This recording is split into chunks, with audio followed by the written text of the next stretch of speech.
Welcome to Chillin' 101. We hope this video helps.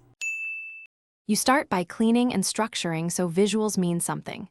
Inspect columns, convert text numbers to numeric types, and standardize dates.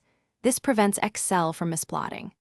Once done, turn your range into a table with Ctrl+T and give it a clear name so formulas and charts reference it reliably.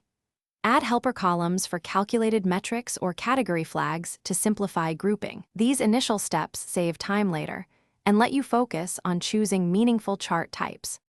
Now you design the visualization. Choose the chart type that matches your question: line for trends, bar for comparisons, scatter for relationships. If data is multidimensional, build a pivot table and insert a pivot chart, then add slicers to let viewers filter instantly.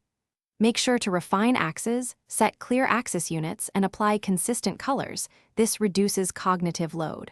Once refined, add annotations like trend lines or data labels to call out insights, so finish by validating and preparing for sharing. Cross-check chart values against source totals and inspect filters to ensure nothing is hiding.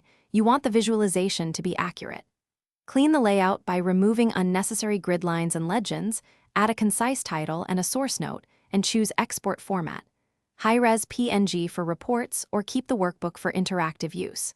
If values seem wrong, check data types, hidden filters, or pivot cache. Those are the usual culprits to fix quickly. Thanks for watching. Consider subscribing if we helped you.